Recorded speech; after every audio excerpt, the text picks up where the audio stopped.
Scores of educators and lawmakers insist that providing underprivileged children with a quality preschool education is key to their future success. But many are questioning whether access to quality preschool is really a sure path to the middle class. They're saying other factors are involved. Well, earlier I spoke with sociology professor Karl Alexander of Johns Hopkins University.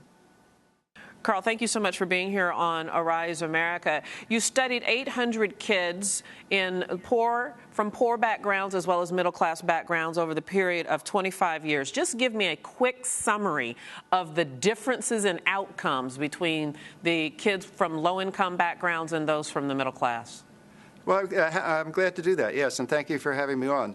There are actually two large narratives that come across in their experiences. One has to do with being successful at school, and we generally think of that as being the path to upward mobility for poor children to get ahead in life.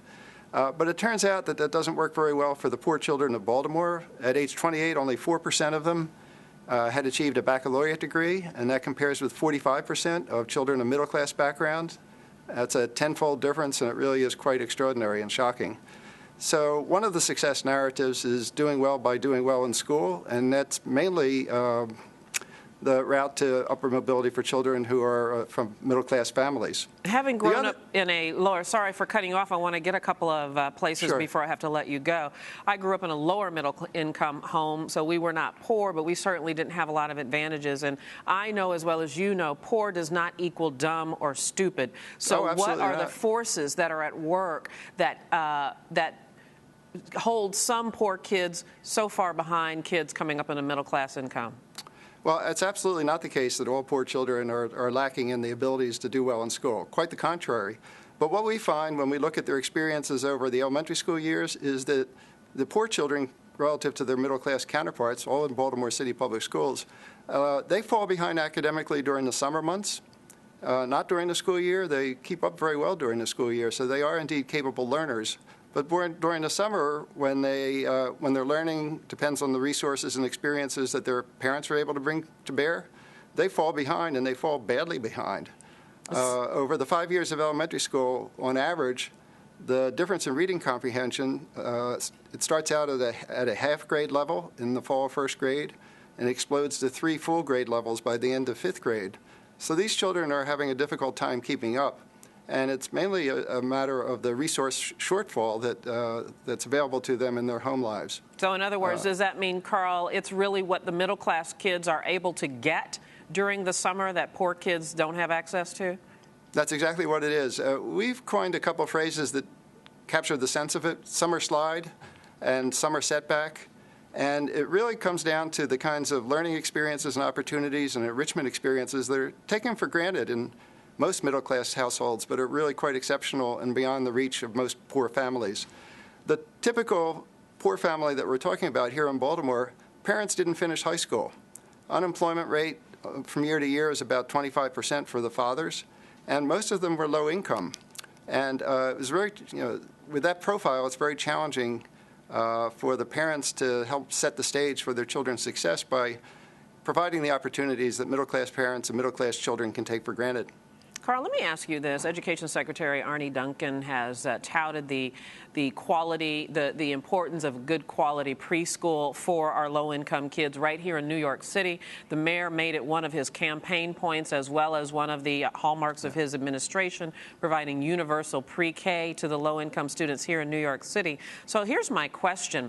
Does that effort, providing good pre-K for all students, including low-income students, is that fruitless without also supplementing them with some sort of education enrichment in the summer? Yeah, I wouldn't say it's fruitless. I mean, you have to start someplace, and the evidence is quite clear that a high-quality preschool experience can help poor children come to kindergarten and first grade better prepared to keep up.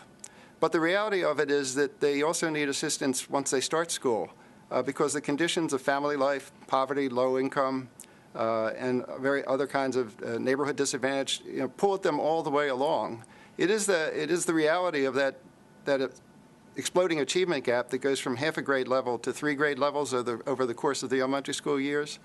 So poor children need our help. They need our help being ready to hit the ground running in first grade and be successful.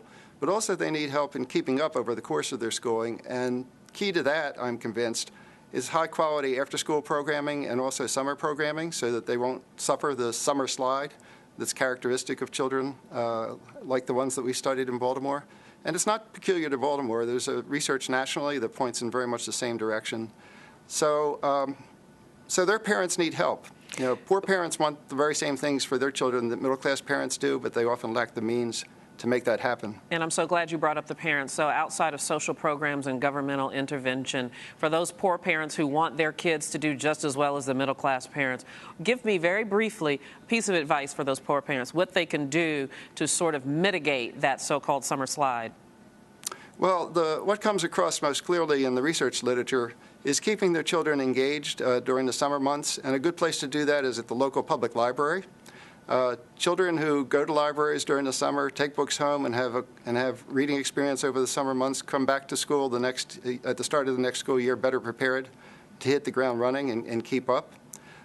It's very helpful, though, to have access to knowledgeable support services so that parents can find their way to grade appropriate and reading levels and reading materials that are well suited to their children. One of the things that comes across in the literature also is that reading material that's too easy isn't beneficial, and if it's too hard, it's discouraging. So finding that sweet spot in the middle is really very important, and often parents aren't well positioned to understand that or to find the right target level. So there again, even though libraries are publicly available and free, they're not convenient in every neighborhood, and often parents need help in learning how to access and use the materials that are there. This is very great information. Dr. Karl Alexander, sociology professor at Johns Hopkins University. Karl, thank you so much. Thank you. My pleasure.